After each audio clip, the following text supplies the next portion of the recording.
आपको एक नई घटना बताने जा रहा हूँ। कल रात मेरे साथ जो हुआ वह मेरी ज़िंदगी का सबसे यादगार पल रहेगा। ऐसा मौका बार बार नहीं आता जैसा कि मुझे कल मिला है। कल मैंने अपने दोस्त की बड़ी बहन शीला दीदी, हम दोनों ने क्या किया, कभी सपने में भी नहीं सोचा था। यह सब कैसे हुआ, पूरी कहानी आपको बताने जा रहा हूँ।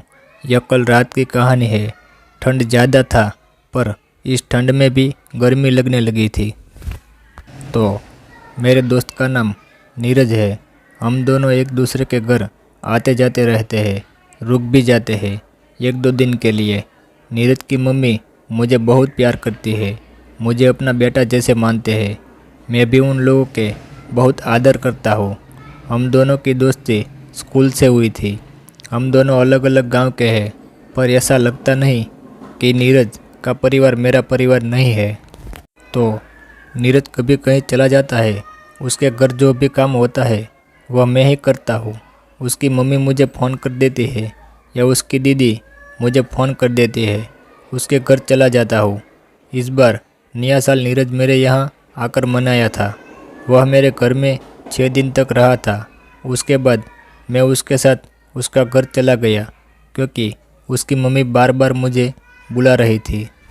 नीरज के घर में नीरज की माँ, नीरज की छोटी बहन गुड्डी 18 साल की है और उसकी बड़ी बहन शीला दीदी 28 साल की है। शीला दीदी विधवा है। उनके पति का देहांत पिछले साल ही हो गया था एक्सीडेंट में। तब से वह अपने ससुराल नहीं रहते, यहीं रह रही है। वह अपने ससुराल जाना नहीं चाहती है। बात 8 तारीख की है। रात को खाना खाकर हम लोग मूवी देख रहे थे। मैं और नीरज एक ही बेड पर सोया हुआ था। उसी कमरे में एक और बड़ा बेड बना है, उस पर शीला दीदी सोई हुई थी। नीरज की माँ और उसकी छोटी बहन गुड्डी दूसरे कमरे में सोए हुए थे। हम तीनों आपस में बात करके मूवी का मज़ा ले रहे थे। रात के करीब 11 बजे थे। अचानक किसी ने नीरज के घर का दरवाज़ा खटखटाया। शीला दीदी बोली कि नीरज बाहर जाओ, देखो कौन दरवाजे पर आया हुआ है। नीरज का चचेरा भाई था। उसने नीरज से कहा कि तेरी भाभी का डिलीवरी दर्द शुरू हो गया है, उसको हॉस्पिटल लेकर जाना पड़ेगा, तो तुम मेरे साथ चलो। नीरज वापस आया, अपना जैकेट पहना, जीन्स पहने, जूता पहना और शीला दीदी को बोल दिया कि ऐसे ऐसे बात है, मैं जा रहा हूँ, रात को नहीं आऊँगा, सुबह मम्मी को यह बातें बता देना। इतना कहकर मुझसे कहा कि सुबह आऊँगा, तुम रात को आराम से सो जाओ। मैंने उसको पूछा भी कि मैं भी चलूँ, तो उसने मना कर दिया।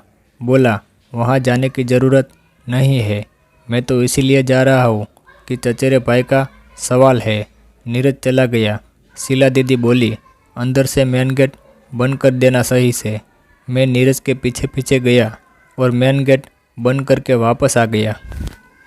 मूवी का मज़ा ले रहा था। अच्छी फिल्म थी। जब जब हाथ से नहाता था तो शीला दीदी मुझे देखती थी। मूवी 45 मिनट में ख़त्म हो गया।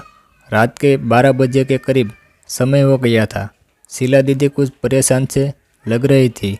समझ नहीं आ रहा था वह क्या कहना चाह रही थी।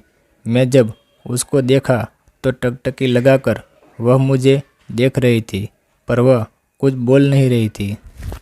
मुझे समझ नहीं आ रहा था कि मैं क्या कहूँ उनको। अगर उनको किसी चीज़ की ज़रूरत होती तो वह मुझे बोलती, पर वह कुछ नहीं बोल के मुझे देख रही थी। आखिरकार मैंने उसने पूछ लिया, दीदी कुछ चाहिए आपको? वह 5 सेकंड चुप रहे, फिर वह बोली, हाँ। मैंने पूछा, क्या चाहिए आपको? और अपना रज़ाई हटा दिया और बैठ गया। मुझे लगा कि वह कुछ बोलेगी लाने को। उन्होंने कहा, मेरे बेड पर आ जाओ। मैंने कहा, क्या? मुझे लगा कि शायद सुनने में मुझसे गलती हो गई।